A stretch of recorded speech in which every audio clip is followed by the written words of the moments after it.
Okay guys, back with the Circle, and today we're going to talk about the various ships in the Chaos Fleet, not including the Titans, that is Gloriana's, Planet Killer, and Blackstone Fortresses. Now, I'm using the video game Battlefleet Gothic Armada 2 to showcase the models. However, it's not an entirely true representation, as it's got things like missile batteries, where traditionally it's just more guns. They've replaced gun stats with missile stats. Really, all that matters in an actual game of Battlefleet Gothic is if you have guns or lancers. Because lancers are punishingly strong, whereas guns are more about saturation firepower. Lancers are very precision. Missiles really just count as guns, so ignore that aspect of the gameplay. I can also show off some different fleet colours as we go through, like for instance, we could pick the Death Guard. They got some fun ships, Emperor's Children, obviously, Thousand Suns. But I'll pick Word Bearers because it's sort of closer in colour scheme to the traditional Chaos fleets you think of when it comes to Battlefleet Gothic. I'll also describe the rules for each ship as we go along. There should be a nice little box pop up in the corner of your screen with those. And this one, of course, is the Iconoclast class destroyer. It's a very weak vessel, but it's an escort, so they're designed to be used in numbers, and this one in particular is all about just providing additional peppering fire to harass enemies, take down shields, so the bigger ships can do their thing. What's handy about escorts is putting them in conjunction, base-to-base contact with some of the bigger ships, and using their turrets to combine with existing capital ships' turrets in order to take down things like torpedoes and fighter bombers. In game terms, not super common, but not a terrible unit at all, because at 25 points apiece, they are incredibly cheap. So the next vessel along, we obviously have here the Infidel class Raider. So the Infidel is, well, it's your torpedo boat. So where the Iconoclast was all about just that peppering, harassing fire, this bad boy comes in with a couple of torpedo tubes on the prow here. And these torpedo tubes they're used to harass enemies. Thing is, the torpedo tubes, they aren't really that strong. If you have a few of these together though, like a squadron of 3, that's a decent torpedo spread that you can actually put out from these ships. The actual weapons battery output, of course, is barely better than a Havoc class Raider or a Iconoclast class destroyer, but it's neither here nor there. You're paying basically twice the points of an Iconoclast, and you're getting torpedoes and slightly reduced main battery firepower for it. So, yeah, I don't know. I don't hate it at all. I think it's relatively versatile, but it's definitely not my favourite. My favourite would have to go to the Idolater class Raider because of the Lance. That Lance battery on the front and the 2 weapons batteries that it gets on the sides and also to the front, this thing is great. You can pepper some light shields, and if an enemy has their shields already down, hit them with that lance, do some real damage to them. Fantastic little ship, and my favourite Chaos escort. We'll get to some real cruisers. Here we have the Slaughter. So the Slaughter in game terms is a bit of a funny one, because it's faster, but the thing's pretty lightly built. Yes, it's still got 2 cruiser shields. Yes, it's still got 8 cruiser hit points. But because it's faster, it tends to get ahead of the rest of your fleet and get itself into trouble for that reason. Now, the main deal with this bad boy is what you see on the sides here, which is a mixed battery of lance turrets and weapons batteries. So it has a mix of this sort of peppering fire combined with these high power lance shots, and it doesn't do either job particularly well because of that. Whilst not a terrible ship, they're the sort of ship you need to actually keep at the rear of your fleet despite them being the fastest. When these do blow up, it's usually worse for you. Well, I can't truly say that. They don't explode worse for you, but it seems to be easier to get them into a situation where they will blow up. So that's why I say keep them at the back, keep them flying around the rear of your fleet, and using those lancers and giving that harassing fire because they are a relatively cheap cruiser. Not my favourite, not terrible by any stretch of the imagination. Next, we come on to the CARNAGE. Now, the CARNAGE is a personal favourite. The CARNAGE is a Dakar monster, and I love taking these because they are fantastic for stripping enemy shields. Now, if you can strip enemy shields, then you can come along afterwards and hit them with lancers, torpedoes, ordnance, you name it. These weapon batteries are phenomenal, boosted by additional prow weapons batteries.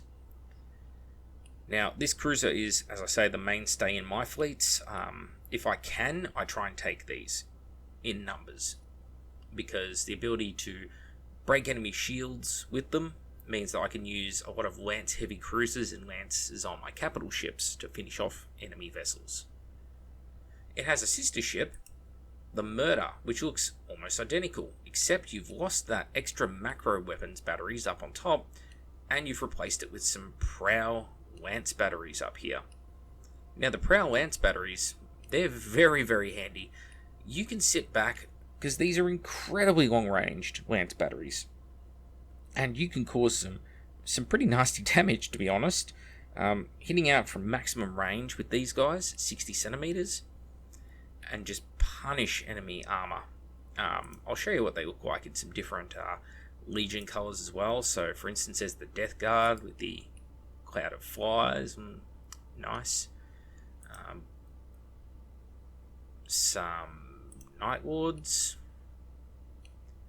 They kind of went a bit lazy in this game on the color schemes. The 4 Chaos God Legions have really had like devoted color schemes put to them, and Zenchia has like floating towers and weird animations, cool glowing lights.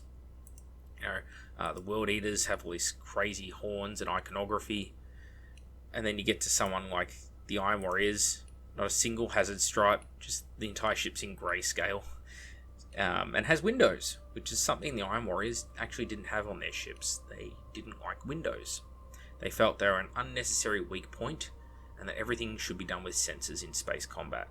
True story. So, getting back to my other fleet here. So, Murder basically does the job of the CARNAGE, but slightly less Dakar from Steam. It still has all these side guns. It just doesn't have the additional prow ones. Instead, you get the long-range lancers, which means these ships are really good at harassing the enemy. If I can't take a CARNAGE, I will take a Murder. But I think they're both equally valid, equally good ships. Now, the next one along here is one you don't see hugely often.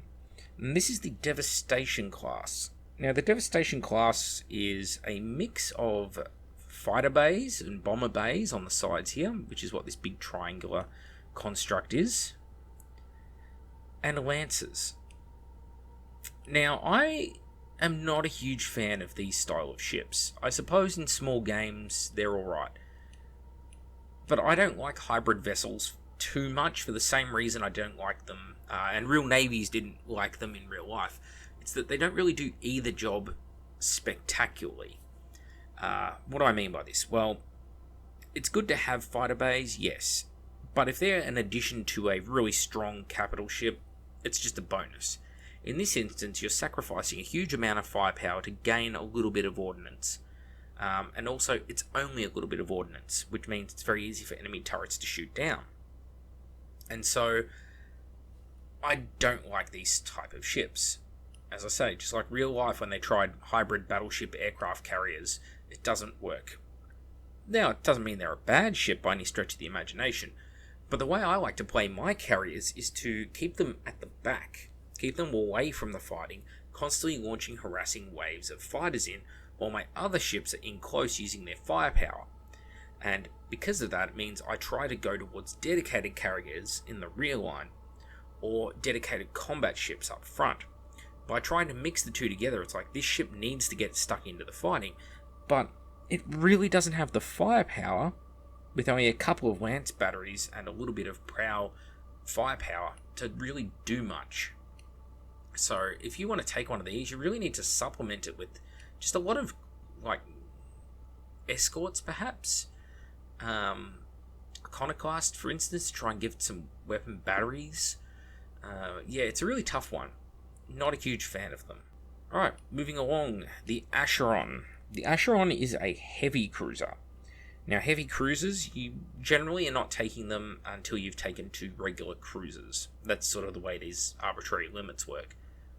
The Acheron is famous for just having an absolute shitload of lancers. You can see them on the dorsal spine, you can see them all on the flanks. Now, it's got some weapons batteries up the front there in the game, but in the actual board game on the tabletop, they're pretty underwhelming. 6 shots. So it's all about getting those lances into action. This is the sort of ship that sits back at a distance. It just peppers from about, say 45 centimeters out, so you can get the dorsal and one flank into action at once. And really just absolutely pepper enemy ships with them. Cause a lot of damage once the enemy shields have been taken down by your escorts. Best way to play it. It looks lovely in Nurgle colours.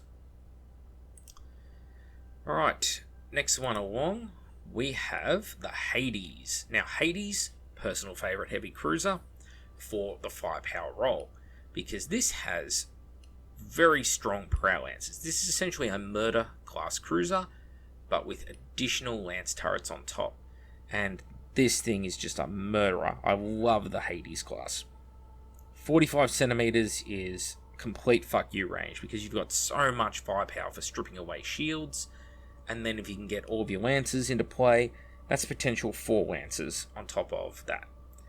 If you can get all 4 lance shots in, they can do a lot of damage. And if you've got a pair of these, like I like to run, yeah, you can imagine the damage you can do. Yeah, just a great ship.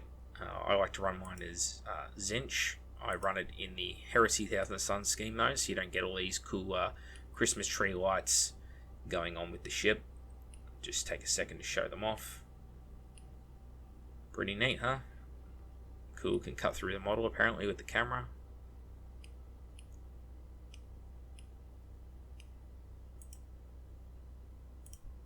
Yeah, favourite ship. Okay, then we have the Styx. The Styx is very much a personal favourite and a fan favourite. The Styx is just a dedicated carrier. Yes, it has some lances on top. Yes, it has a little bit of weapons batteries, but just honestly, keep right back at a distance. Fire the occasional harassing lance shot and prow weapon shot. 60 centimeters range is fantastic. It means you can really keep away from the action and just use those crap loads of ordnance bays to really just throw fighters at the enemy.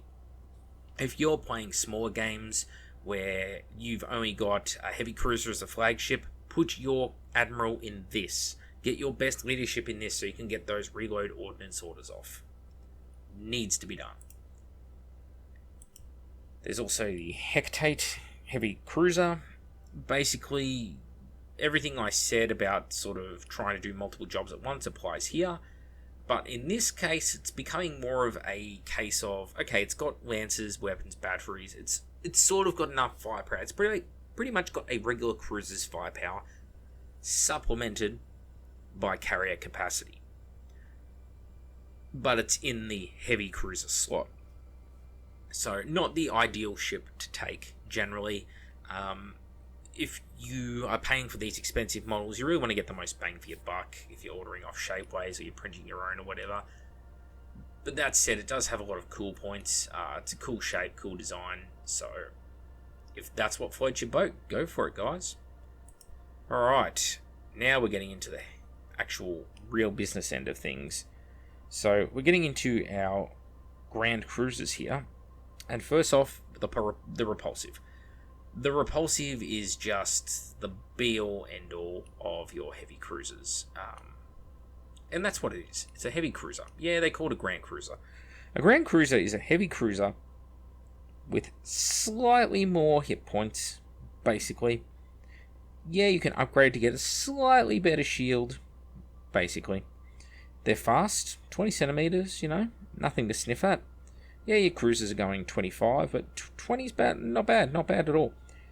You have so much firepower with one of these. It is just a Hades, dialed up to 11, and then with added torpedo firepower.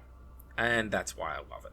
And I have one in my Thousand Suns fleet for that reason, because side firepower to strip shields, dorsal lances to do punishing damage, prow torpedoes to be an extra pain and harass the enemy. What is not to like? And yeah, I like to upgrade the extra shield on the ship. I think it's a real bonus. Alright, next one along we have the Hellfire. Now the Hellfire, well, it's trading in that additional bow firepower in the form of those torpedoes for additional side firepower, because you've got the weapons batteries and they're supplemented by these underslung lance turrets. Yeah, pretty cool little ship really. The Hellfire is one I just don't get to see enough of. I've convinced my friend Dom to get one by getting one for him for his fleet. Yeah, just a pretty cool little ship. Makes a good flagship as well in the Force. It's tough, it's got a lot of firepower. Really fits the sort of themes in the army. Yep, love it. Now we get up to our capital ships. And, well, the main capital ships that most people seem to gravitate towards are, well, basically the Despoiler or the Desolator. And this is, of course, the Desolator. The Desolator is a strong ship. You've got prow torpedo launchers. Yeah, that's a thing. There's a lot of them. On top of that, you have a ridiculous amount of lance firepower. In fact, it's just basically lances, lances, lances. And it's supplemented by a small amount of dorsal firepower. On this particular model, they've modelled the dorsal missile turrets in the central section of the ship, here and here. But it's really all about these side turrets along here. Lance firepower is devastating. Now, lock-on orders are what you want to do with lances. Lock-on orders don't really help you out when you're firing torpedoes. You need to reload ordnance orders with torpedoes. So it can be kind of a pain in the ass. This is actually the least preferential of the ships for me personally. I'm actually a much bigger fan of this guy. This, of course, is the Despoiler class battleship. Now, the Despoiler, it does everything right. It has heaps of firepower in the form of these side weapon bays. It has grand cruiser levels of firepower just in the weapons batteries on the side. It also has the addition of these dorsal lance turrets, which gives it firepower to the front area, to the sides. It's fantastic. It also has hangar bays in the prow and on the sides. So it's got a crap load of launch bays. This means that it has all of the launch bay capability of something like a Styx, and it combines it with all the firepower of basically something like a repulsive Grand Cruiser. It's just missing the torpedoes, which, hey, it's not a big deal. It shouldn't be able to do quite everything. But I think is the perfect flagship for pretty much any Chaos Force. Now, of course, you can always supplement Chaos Forces with ships you bring in from other fleets, depending on the list you're using, but that's something for another episode. So anyway, that's a quick overview of the ships in the Chaos Fleet. I'll cover the Planet Killer and such later on.